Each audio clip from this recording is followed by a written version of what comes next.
Hola chavos, buen día, bienvenidos, buenos días, buenas noches, buenas tardes como siempre, dependiendo de la hora en que vean este video. Vamos a continuar con nuestras clases de literatura. Ahora abordaremos otro tema. El último video fue sobre el mito. Hoy abordaremos lo que es el cuento, ¿sí? No se les va a decir nada que ustedes no hayan visto en primaria, en secundaria, ¿sí? Vamos a hablar sobre lo mismo, salvo 2 o 3 peculiaridades por ahí que compartiremos, elementos posiblemente nuevos, pero fuera de eso, pues es básicamente, no abordaremos algo que ustedes desconozcan y que no vienen viendo, repito, desde primaria y desde secundaria. Este video, como siempre, dedicado para los alumnos que cursan literatura en la escuela, en el bachillerato Tlapacoyan, mis alumnos del tercero A, tercero C, tercero E. Para ustedes espero les sirva en esta dinámica que tenemos a distancia. Espero les sirva y bueno, vamos a comenzar sin más preámbulos a platicar lo que es el cuento. Nos dice que va a ser una narración breve, ¿sí? Una narración breve y aquí acomodamos un poco para que puedan distinguir mejor la diapositiva. Ahí está. Una narración breve, es decir, pequeña, no tan larga, que va a tener pocos personajes y regularmente se va a desarrollar o se va a desenvolver en un solo lugar. A diferencia de la novela, que va a ser extensa, va a tener muchos personajes y no va a ser un solo lugar. La novela, por su extensión, se puede desarrollar en varios lugares. El cuento regularmente va a ser en uno solo. ¿Sale? Nos dice que es una palabra designada, otro concepto sacado un poco de enciclopedia, de diccionario. Una palabra designada para señalar que una narración, algo que se cuenta, recuerden que narrar es igual a contar, ¿sí? Una narración breve, con pocos personajes, que tiene ciertos elementos, como es el inicio, el desarrollo final, el clímax, y el nudo y el cierre, ¿sí? Regularmente el cuento se va a centrar en un solo aspecto, te va a contar una sola cosa, un solo aspecto, sobre el personaje o sobre el lugar, dependiendo de la trama que te maneje el texto. ¿Sale? Muy bien, vamos a continuar. Acomodamos otra vez un poco más aquí esto. Perdón por las molestias técnicas. Muy bien. Los cuentos nos dice que van a estar constituidos por acciones. Acción y reacción, acción y reacción. Es más o menos lo que nos dice de este lado en la diapositiva, que ustedes, alumnos, pues ya tienen. ¿Qué quiere decir esto? El cuento, por su brevedad, debe de tratar de ser conciso, debe de ser directo en lo que te cuenta, debe de atrapar al lector desde el primer momento, engancharlo, ¿sí? No se puede dar el lujo de empezar un tanto cuanto flojo a la historia, porque al ser breve, pues te puedes extender para tratar de agarrar otra vez el interés del lector. La novela no. La novela, por su extensión, tiene esa cualidad, que puede empezar lenta, puede empezar aburrida, si ustedes quieren utilizar esa palabra, y después ir agarrando fuerza y sabor, ¿no? Sabor, la historia, para atrapar al lector. El cuento no. El cuento debe de ser acción, reacción desde el inicio. Acción, reacción, acción, reacción. Y esto se va a construir una trama, ¿sí? Va a construir la trama de la historia que pues va a tener, como ya lo decíamos, elementos que no pueden faltar, como es el clímax, que aquí lo dice, el nudo, ¿sí? Con un inicio, un desarrollo y un final, que nos dice por acá abajo que es la estructura clásica del cuento, ¿sí? Pero no perdamos de vista que el cuento va a tener pocos personajes, va a ser breve y se va a desarrollar y te va a contar una sola historia, no te puede contar muchas, ¿sí? La novela, por el contrario, va a ser extensa, va a tener muchos personajes y va a hablarte de varias cosas, puede abordar varios temas, ¿sí? Incluso en la novela, por ejemplo, puede haber un tema central y varios temas secundarios, pero, y a veces pasa que esos temas secundarios son más interesantes que el tema central, ¿sí? Pasa a veces en la novela, el cuento no. Pero qué tan breve es lo breve lo vamos a ver más adelante, porque estamos hablando de que el cuento es breve. Ajá, pero qué tan breve. una hoja, 2 hojas, 3 hojas. ¿Cuántas hojas creen ustedes? Bueno, vamos a ver más adelante qué tan breve debe de ser un cuento. ¿Sale? Vamos a continuar. Ya decíamos que la estructura clásica de un cuento es que debe de tener un inicio, un desarrollo, un final y un cierre. ¿Sale? Un inicio, un desarrollo, un final y un cierre. El inicio, pues obviamente va a ser la primera palabra, la primera oración, el primer párrafo, es el inicio. El final, pues es la última palabra, la última oración, la última frase, el último punto, ¿sí? Todo lo que hay entre el inicio y el final, pues es el desarrollo. Pero va a tener 2 elementos más, que es el nudo y el clímax.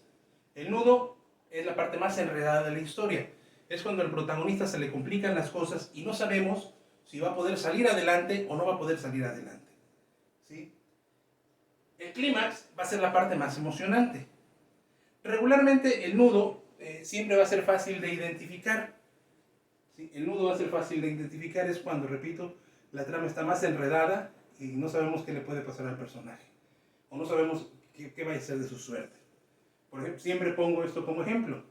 En la película del Titanic, por ejemplo, seguramente la han visto todos, el nudo es cuando el personaje principal que interpreta a Leonardo DiCaprio, pues lo acusan de haber robado un diamante, diamante azul de la película, y la protagonista lo cree, ¿no?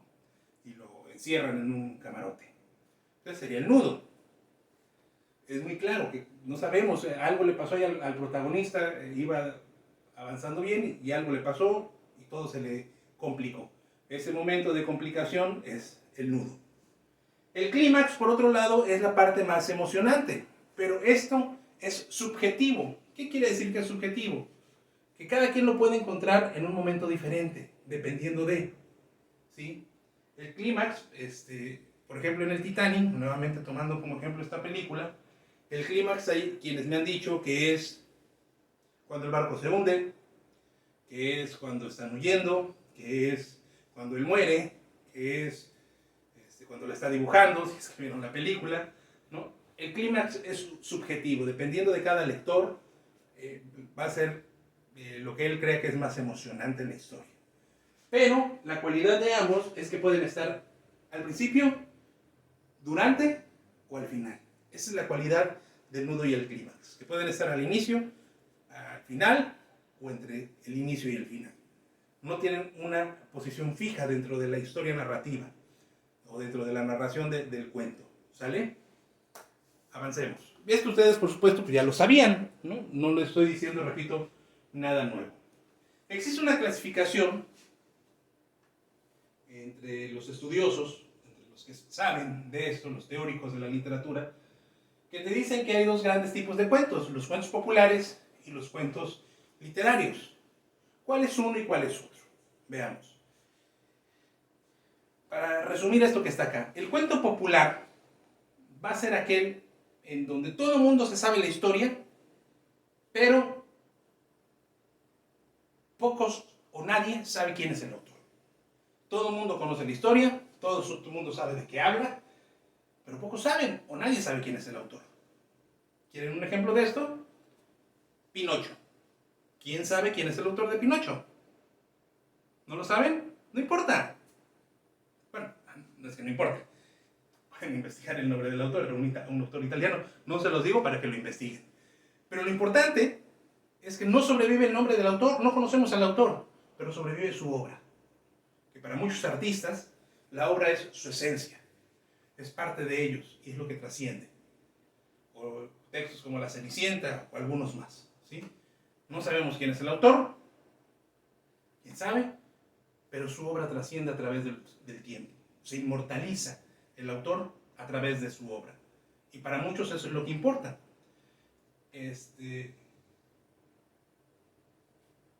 Decía Facundo Cabral, un cantautor argentino, deja tú que tus coplas vayan al pueblo a parar, porque al clamar en el alma popular, lo que se pierde de gloria se gana de eternidad. Es decir, ¿Qué quiere decir Facundo Cabral con estas palabras? No importa que te olviden, de todas maneras te van a recordar por siempre. Si tu obra impacta y se une y forma parte de un pueblo o de una cultura, como en el caso de Pinocho, repito, y algunos otros muchos textos. Ese es el cuento popular. No sabemos quién lo escribió, no sabemos quién es el autor, de dónde es, pero todos conocemos la obra, todos conocemos la historia. Y para muchos autores, eso a veces tiene más importancia que su propio nombre. Un ejemplo de esto, por ejemplo, Miguel de Cervantes y Saavedra, autor de la obra más importante en letra española, en lengua española. El tipo murió sin recoger los frutos de su obra. Hoy, El Quijote de la Mancha, obra de Cervantes y Saavedra, es considerada, si no la más importante, una de las 3 más importantes a nivel mundial en la historia de la literatura. Dicen que así como hay un Dios Padre, un Dios Hijo y un Dios Espíritu Santo, en la literatura también hay una tríada sagrada. Homero, por haber escrito la Ilíada y la Odisea, Shakespeare, por sus obras de teatro, y Cervantes, por El Quijote. Dicen los estudiosos de la literatura que como estos 3 personajes, no ha habido, no hay, y no habrá jamás quien escriba como ellos. El Quijote junto con la Biblia, ojo con este dato, investiguenlo, es cierto. El Quijote junto con la Biblia es el libro que a más idiomas del mundo se ha traducido. ¿Y cómo murió Cervantes y Saavedra en su momento? Dicen algunos biógrafos de él en condiciones paupérrimas. ¿Qué quiere decir esto? Totalmente pobre. Sumido en la pobreza, la pobreza más desgraciada o triste que pueda haber. Así murió Cervantes. No le tocó recoger los frutos ni saber que su obra se iba a inmortalizar, su nombre también, y que su obra iba a ser de las más importantes en el mundo, mientras haya humanidad. ¿Sí? Otro ejemplo de texto popular, no de cuento, porque bueno, El Quijote es una novela, pero pongo esto como ejemplo para que me entiendan lo que es el cuento popular. Por otro lado, tenemos el cuento literario. ¿Cuál es el cuento literario o el texto literario? O la novela literaria también, sí, puede ser. Aquella en donde la obra no importa tanto, a mi autor me importa que me reconozcan, que me aplaudan, que a donde yo vaya me reciban y me reconozcan y me conozcan, todos, no nada más me reconozcan, me conozcan. Ah, él es el autor fulano de tal. ¿Qué escribió? Pues no sé, pero su nombre suena por todos lados. Y de esto hay muchos ejemplos también, ¿eh? Ojo con esto. Hay muchos ejemplos de esto que estoy diciendo, de autores en donde no quiere decir que sean malos autores, que sus obras sean malas, pero a veces el nombre es más famoso que la obra. En México tenemos el caso de Carlos Fuentes, por ejemplo. Carlos Fuentes, un escritor mexicano que tiene varias obras, Aura, por ejemplo, La Frontera de Cristal, que es una colección de cuentos, y el cuento que se llama La Frontera de Cristal, un cuento exquisito, maravilloso. El señor no era mal autor, pero su nombre trasciende más que sus obras, ¿no? Y hay varios ejemplos de esto, ¿no? En donde yo quiero que mi nombre, yo ser famoso. Sí, escribo, no escribo mal, pero la fama me importa, ¿no? Es el cuento literario. Sí tiene un valor artístico, sí tiene un valor literario, pero el autor se preocupa más por su fama de él, más que de su obra. ¿Sale? Continuamos. El texto, el cuento, tiene también algunos otros elementos. Aquí, bueno, pues a lo mejor no lo aprecian ustedes bien, pero bueno, en las diapositivas que ustedes ya tienen en su poder lo van a poder leer. El cuento va a ser una ficción, es decir, no es real, ¿sí? Y ojo con esto. El cuento puede adoptar elementos reales, puede integrar elementos reales. La novela también lo puede hacer. Hay novelas que se llaman novelas biográficas o novelas históricas, ¿sí? O sea, toman elementos reales, personajes reales, pero se inventan una historia alrededor de ellos. No quiere decir que de veras todo sea como te lo están describiendo o como te lo están contando. Parte sí, pero también hay mucho de ficción, ¿sí? Es decir, hay cosas que no son reales, ¿sale?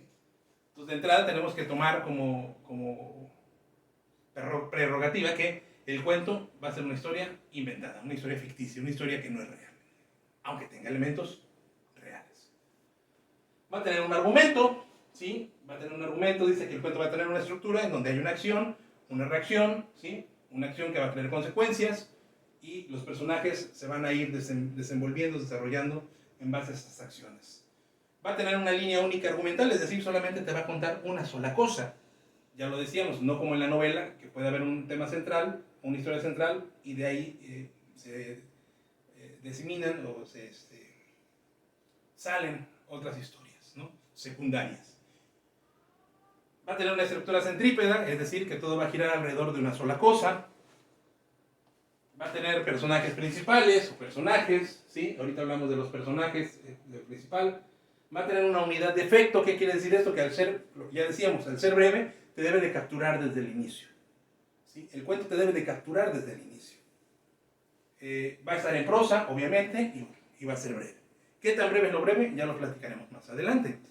También tiene otro elemento interesante el cuento, que es un narrador. Bueno, toda obra narrativa va a tener un narrador, ¿sí? ¿Cuál es el tipo de narrador que existe? Bueno, existen tres tipos de narradores. Existe el narrador intradiegético, su nombre lo dice, intra, dentro. Es un narrador que está dentro de la historia. Y como está dentro de la historia, te va a contar las cosas en pasado.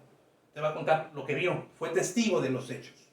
Fue testigo de esta historia que está contando y por lo tanto te va a contar lo que pasó. Lo que él vio. Lo que el personaje principal hizo. No precisa que el narrador sea el personaje principal. ¿Sale? Va a haber un narrador extradiegético. Como su nombre lo dice, extra, va a estar desde fuera. Es el narrador que regularmente nos encontramos en todos los cuentos, ¿sí? Un narrador extradiegético va a ver las cosas así desde fuera, te va a contar lo que pasó y lo que está pasando, pero nunca te va a apuntar qué es lo que va a pasar, qué es lo que va a ser del personaje a futuro. Nunca te lo va a contar. Te cuenta el pasado, te cuenta el presente, ¿sí? Pero desde fuera, no como testigo de la historia. Nuevamente ponemos el ejemplo del Titanic. Como narrador intradiegético, la historia en la película del Titanic la cuenta una de las protagonistas, ¿sí? Y el narrador omnisciente, ¿qué significa omnisciente? Omnisciente quiere decir que todo lo ve y que todo lo sabe, ¿sí? El narrador también es un narrador también extradiegético, está desde fuera, pero este narrador no nada más sabe lo que está pasando y lo que pasó, sino también lo que va a pasar. Sabe lo que el personaje va a hacer, sabe lo que el personaje piensa, a diferencia de los otros dos narradores. Este narrador es un poco más difícil de encontrar, ¿sí? Pero existen algunos textos con este tipo de narrador, ¿sale? Ustedes en secundaria a lo mejor les enseñaron de este y de este, como narrador testigo, narrador presente, narrador externo o narrador ausente. Va variando los nombres, dependiendo de. También el cuento se debe de contar en un tipo de tiempo, ¿sí? ¿Qué quiere decir esto de un tipo de tiempo? Regularmente creemos que el cuento va a empezar en este punto y va a terminar en este punto, de manera lineal. No siempre. Ese tipo de tiempo se llama cronológico. Avanzas de un punto al otro sin que nada se interponga, ¿sí? De manera lineal en el tiempo, en la historia. Existe otro tiempo que se llama tiempo retrospectivo. Yo no sé mucho, hay quienes saben mucho más que yo, por supuesto. Lo poco que sé es que yo por lo menos conozco solamente un cuento escrito en este tiempo retrospectivo, que se llama El viaje a la semilla, de un autor cubano llamado Alejo Carpentier, a principios del siglo XX. Este cuento es muy interesante porque inicia en que el protagonista ya murió, o está muriendo, y entonces va hacia atrás, ¿sí? No va hacia adelante, va hacia atrás en la historia. Como cuando le das al video que estás viendo en la televisión, le das la computadora, le das hacia atrás, en la flechita hacia atrás, y ves cómo se rebobina o cómo se va regresando los movimientos. Ese sería el tiempo retrospectivo. Así está escrito El viaje a la semilla. Se llama El viaje a la semilla porque, bueno, el cuento termina en que el señor empieza en que se está muriendo o ya murió, y termina en que es un feto en el vientre de su madre. Por eso se llama El viaje a la semilla.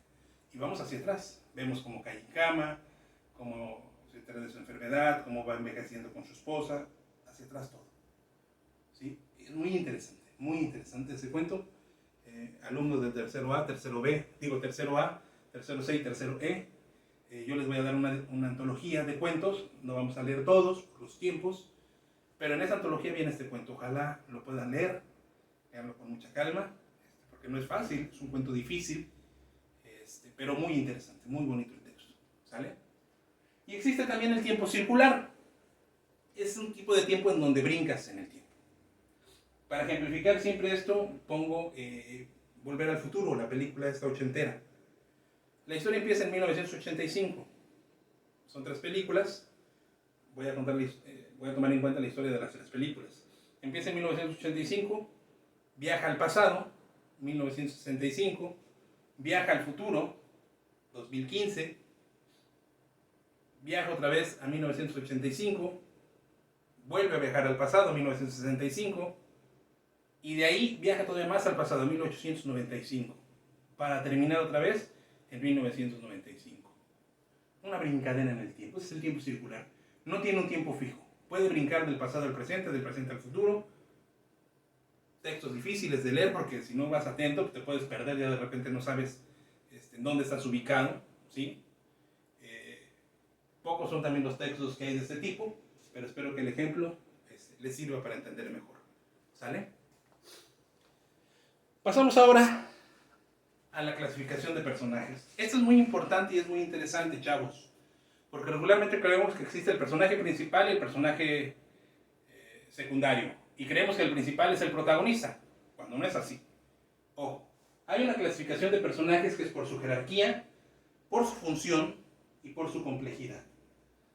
Por su jerarquía existen personajes principales, secundarios y terciarios, incidentales o de complemento, que nada más están ahí para hacer bulto o montón, ¿sí?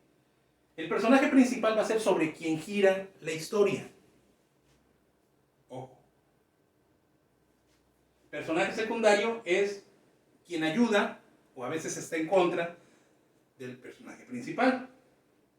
Y el personaje terciario o incidental, pues repito, nada más está ahí como para hacer bulto. Por su función dentro de la historia existe el personaje protagonista y el personaje antagonista. Creemos que el personaje principal y el personaje protagonista son los mismos, regularmente, pero no siempre. Hay excepciones y hay que saber diferenciar cuando uno es protagonista y cuando el otro es principal. El protagonista es el que interviene en todo momento en la historia. ¿Sí? En todo momento. Puede ser que el personaje principal... hay una historia que gire sobre el personaje principal, pero no sea el que aparece en todo momento. Es más, puede ser que el personaje principal ni aparezca nunca y todo el tiempo se esté mencionando. Que todo lo que está pasando sea por un personaje que nunca vemos. Ahorita voy a poner un ejemplo de esto con un collage de imágenes enseguida. Bueno, el personaje protagonista entonces es quien aparece en todo momento en la historia, ¿sí? El antagonista regularmente va a ser el contrario del protagonista. Por su complejidad existen personajes lineales y personajes circulares. Los personajes lineales dicen que poseen pocos rasgos de personalidad, son muy planos, sus motivaciones son siempre muy obvias, muy simples, ¿no? Conquistar el mundo, por ejemplo, ¿no? O sea, motivaciones muy simples, ¿no? Muy obvias. El personaje circular es aquel que es rico, que tiene una personalidad rica, en donde le puede sacar muchísimo al personaje, y sus motivaciones no siempre son claras, no siempre las entendemos.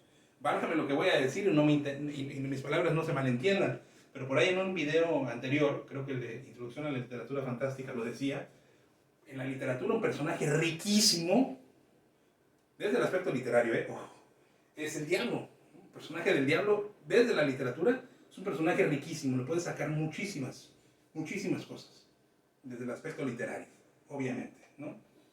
Porque siempre nos lo pintan como el malo, pero puedes jugar, puedes moldearlo, ¿no? Seguirlo teniendo como un malo, pero jugar y moldearlo a este personaje. Como personaje, es un personaje muy rico, al igual que los personajes, los vampiros, Lamentablemente Bram Stoker, por ejemplo, nos encasilló al vampiro, que no, vive de noche, toma sangre, odia el ajo, las cruces, las estacas, y como que lo encasilló así y no salimos de ahí, ¿no? Y todos los vampiros de ahí en adelante con Bram Stoker y su Drácula no salen de ahí. Pero el personaje del vampiro también es un personaje riquísimo que le pueden, como lo han hecho varios autores, lo pueden enriquecer y lo pueden manipular para hacerlo más interesante. Vayamos a lo que estaba yo diciendo, ¿sí? tengo aquí para ustedes un collage de imágenes, pero me voy a centrar en esta de acá. Todas estas imágenes son para explicar quién es protagonista, quién es antagonista, pero me centro en esta de acá. Seguramente todos conocen quiénes son estos dos. Personaje, ¿quién es el personaje principal y quién es el personaje protagónico? Decíamos que el principal es sobre quien gira la historia y el protagónico es quien interviene en todo momento en la historia. ¿Sí? Veamos el concepto nuevamente para que lo tengamos claro. Principal, sobre quien gira la historia. Protagónico, quien interviene en todo momento en la historia. Recordando el concepto, yo les pregunto, ¿quién es el principal y quién es el protagónico? Porque no es este de negro. Este de negro es el protagónico. ¿Sí? Este de negro es el protagónico.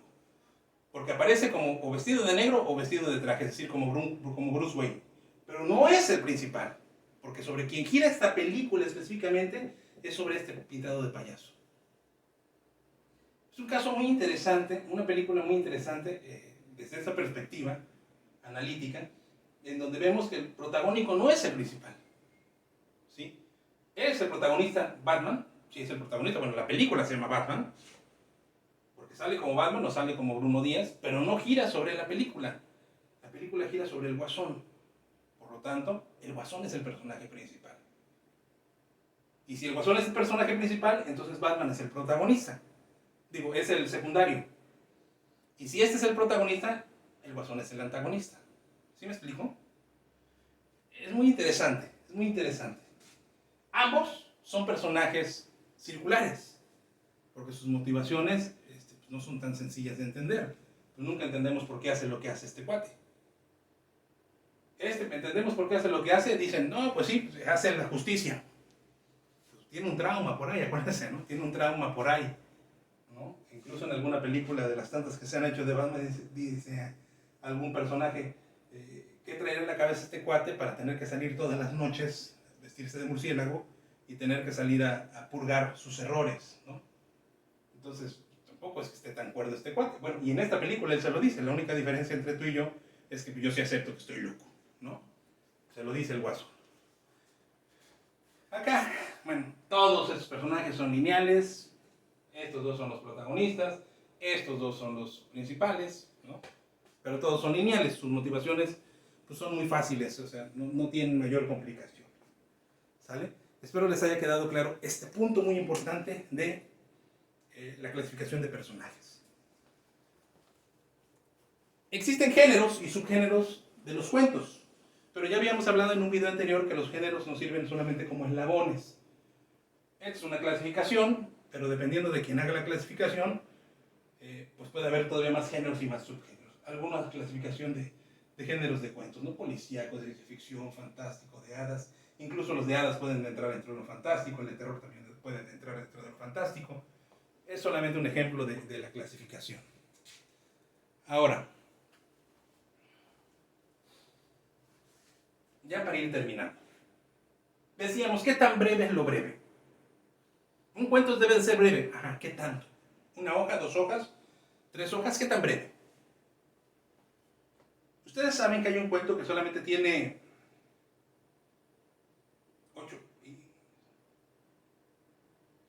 8 palabras.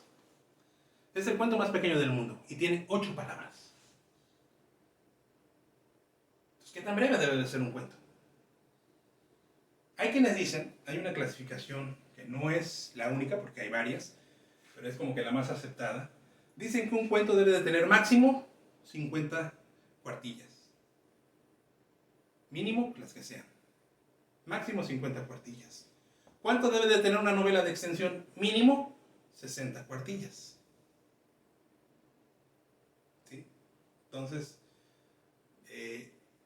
puede ser que haya un cuento largo que tenga 50 cuartillas o 51 cuartillas. Puede ser un cuento corto, una novela corta que tenga 60 cuartillas. ¿No? Entonces, ¿qué tan largo es lo largo? ¿Qué tan corto es lo corto? Pues es una clasificación, por ejemplo. Pero lo importante para saber diferenciar cuándo una novela es corta o cuándo un cuento es largo son los otros dos aspectos. La cantidad de personajes y que te hable solamente de una cosa. este texto de aquí, esta imagen. Se trata del texto del Principito, El Principito, perdón. Un texto maravilloso, ¿eh? Cuando tengan la oportunidad de leerlo, léanlo. Es un cuento que cambia contigo. Si tú lo lees cada 5 años, lo vas a entender de manera diferente, cierto. Yo creí que era un cuento para niños, no es para niños. Es un cuento muy interesante que no estaría mal que lo leyeran en este momento de vida que están viviendo chavos de prepa. Este cuento, que muchos creen que es cuento, no lo es. Esta es una novela. Tiene muchos personajes y te habla de varias cosas. Es una novela, corta, pero es una novela. Un ejemplo de cuento largo, precisamente, retomando a Carlos Fuentes, Aura. Su cuento Aura, que muchos creen que es una novela, pero no, es un cuento. ¿Por qué? Porque tiene solamente 3 personajes y te habla de una sola cosa. El amor de Aura con un cuate que es historiador. Lo único que te habla.